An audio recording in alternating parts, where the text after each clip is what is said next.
네, 미국 대통령 선거에서 오바마 대통령이 재선에 성공하면서 다시 한번 그의 리더십이 각광을 받고 있습니다.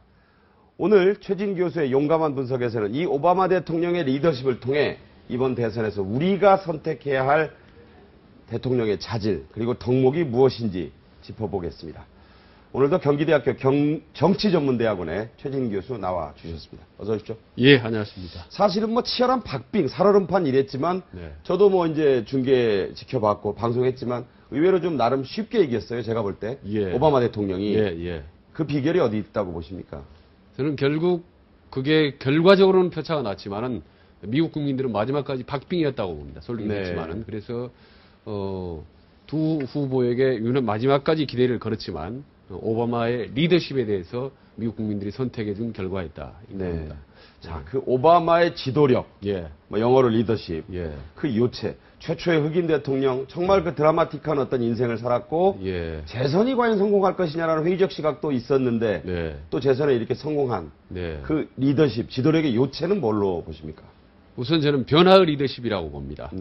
변화의 리더십. 그래서 지난번 초선을 할 때도 Yes, we can이라는 우리는 할 수 있다. 그리고 change라는 모토를 걸고 결국 성공했지 않습니까? 그렇죠. 본인은 아시다시피 흑인이었고, 거기다가 성장 과정이 너무나 복잡하잖아요. 그렇죠. 어머니는 2번 아버지, 결혼하고, 아버지는 3번 결혼하고, 이혼하고, 거기다가 국정경험이 미흡했습니다. 이러한 부족함과 문제투성이었던 오바마가 그런 위기를 기회로 극복하면서 미국 국민을 이끈 데는 바로 그러한 변화, 체인지, 변화를 열명하는 그런 미국 국민들의 마음이 서로 공감대를 이뤘다 이렇게 봅니다. 재선인 이번 대선에서도 그 변화, 우리는 할 수 있다. 이것만이 다는 아니었을 것 같은데 이번 대선의 승리는 그와는 좀 다르지 않았을까요? 그런 부분도 이제 다르지만 오바마 대통령 역시 아직까지도 미국 국민들은 경제 발전에 대한 기대 심리를 버리지 않았다. 그리고 20세기 이후에 특별한 하자가 없는 한은 보통 미국 대통령이 재선을 했습니다.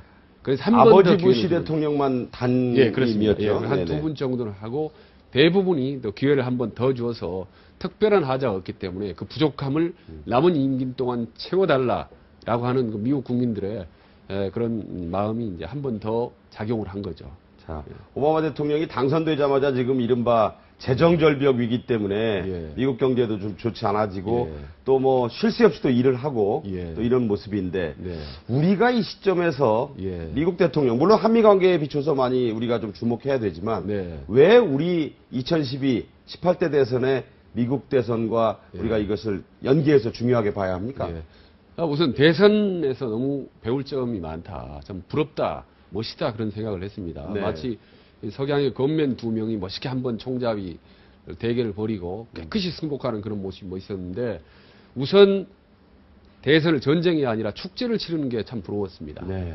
페스티벌처럼. 죽고 사는 게 아니라 열광하면서 박수치고 울고 웃는 그런 축제 모습이 너무 부러웠고 우리가 배울 점이다 하고 또 하나는 정치 대결이 아니라 정책 대결을 펼쳤습니다.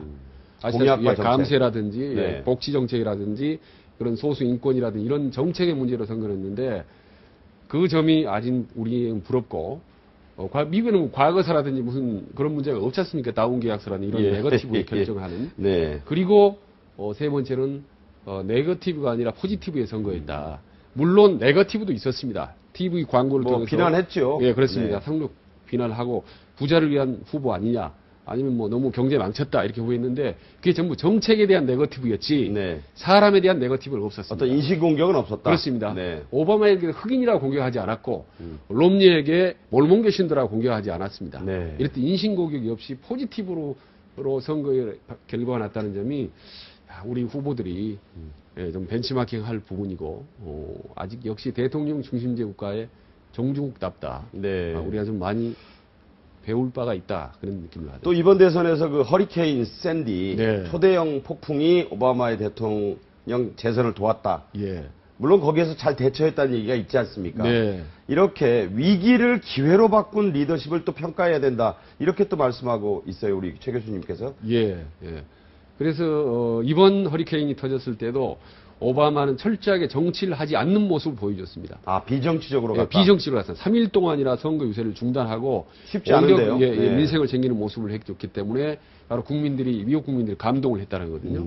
그래서 정치적인 표를 얻기 위해서는 정치적인 행보를 하면 할수록 오히려 그 마이너스가 되고 비정치적 행보, 즉 정치인을 향한 정치가 아니라 국민을 향한 정치를 할 때 그게 오히려 감동을 받을 수 있다라는 지극히 평범한 그런 진리가 이번 대선에서 우리에게 교훈으로 보여줍니다. 뭐 역대 대통령, 특히 미국 네. 대통령도 쭉 연구를 해오셨으니까 교수님께서 네. 오바마 대통령이 누군가 역대 최고 어떤 리더십을 배워서 예. 그것을 지향하면서 예. 이런 리더십을 끌어냈다 이런 얘기가 예. 있는데 예. 미국에 이런 탁월한 리더십을 보인 예가 있지요. 예, 있습니다. 미국 대통령은 가장 성공한 대통령. 그러면서도 아주 독특한 브랜드를 가지고 있는 세 사람 있습니다. 이제 링벨디 리더십이라는 표현을 이제 예, 쓰긴 예. 하는데 링컨? 링컨과 루즈벨트와 케네디. 루즈벨트, 예. 벨 해서 이제 케네디 예, 할 때 케네디. 세자를 예, 예, 따서 예. 지금 나오고 있네요. 네. 아시다시피 루즈벨트는 경제입니다. 경제. 네. 그리고 케네디는 새로움, 변화. 그리고 링컨은 통합. 네. 이라는 세 가지를 합쳐서 오바마는 세 사람을 지속적으로 벤치마킹을 했습니다. 네, 경기와 경제와 통합과 변화. 예. 네. 근데 우리나라하고 너무 비슷하지 않습니까? 지금 원하는 네, 거하고. 그렇군요. 예, 지금 뭐 통합 같은 경우는 치열하게 경쟁했던 클린턴을 국무장관으로 기용을 했고, 네. 그 다음에 본인은 루즈벨트라시피 경제는 치열하게 역점을 두고 있지만 네. 아직 크게 성공했는지는 논란이 되고 뭐 있죠. 대공황을 구한 대통령 아닙니까? 예, 어쨌든. 그래서 네. 예, 본인 스스로가 이제 검은 루즈벨트라고 얘기를 하는데 또 검은 케네디라고도 불렸죠. 예, 본인이 그렇습니다. 네. 그래서 새 후보의 리더십을 벤치마킹하고 롤모델을 삼기 위해서 부단히 노력하는 그런 모습이 부족하지만 미국 국민들에게 상당히 감정을 줬기 때문에 오늘날 재선할 수 있었다. 그래서 저는 오바마뿐만 아니라 우리 새 후보가 박근혜, 문재인, 안철수 후보도 네. 저 세 사람이 성공한 지도자 리더십을 이번 대선에서도 벤치마킹하고 대통령이 된 다음에도 네. 구현을 하기 위해서 노력한다면 저는 성공한 대통령이 나올 수 있다고 봅니다. 자, 우리도 지금 개헌 얘기, 권력구조 개편 얘기가 나오고 있습니다만 네. 미국에는 정부통령제 아닙니까? 그래서 예, 예. 바이스 프레지던트, 그러니까 부통령이 있는데 물론 부통령은 뭐 대통령의 그림자다 이런 얘기도 하지만 예. 중요한 역할도 하잖아요. 이번에 예. 특히 조지 바이든 예. 부통령의 역할이 컸다고 하는데 예. 그의 리더십에 대해서도 한 말씀이 있다고요. 예, 아시다시피 나이가 우리나라로 70세입니다. 70대. 근데 굉장히 젊어 보이죠. 예, 젊어 보이지만 70세고 육선을 한 국회의원. 육선 의원 출신이고. 예, 육선 의원 출신이고 또 공화당하고도 아주 인맥이 두텁습니다. 그래서 마당발이다. 예, 네. 그렇습니다. 마당발인데 오바마는 보면은 새롭고 뭔가 진취적이지만 네. 자칫하면 뭔가 좀 가볍고 불안한 느낌을 줄 수도 있는데 그거를 바이든이라는 듬직한 노장이 보완을 해주는 거죠. 그렇게 보완을 해줬다. 예, 상호 보완. 네, 네, 그래서 네. 이번 새 후보도 지금 그렇게 하고 있지만 좀 더 그러한 우리나라 부통령의 요청 그런 킹메이커라든 옆에 2인자를 네. 본인의 단점의 부족함을 채울 수 있는 그런 활용하면 많이 좀 도움이 되지 않을까 생각을 합니다. 자, 그리고 또 역대 우리나라의 대통령 혹은 예. 그 시절의 지도자와 예. 당시의 미국 대통령 간에는 또 묘한 상관관계가 있고 이것이 한미 관계와 여러 가지를 결정해 왔다. 또 이런 그 주장을 하시고 예. 또 연구를 하셨잖아요. 어떻게 보십니까? 이 그 부분? 전문가가 아니더라도 국민들이 너무나 잘 알고 있고 과거에 거의 뭐 형아우를 떠나서 군신관계 비슷하지 않습니까? 군신관계요? 예, 과거에 아, 예, 예. 과거에 마치 네네.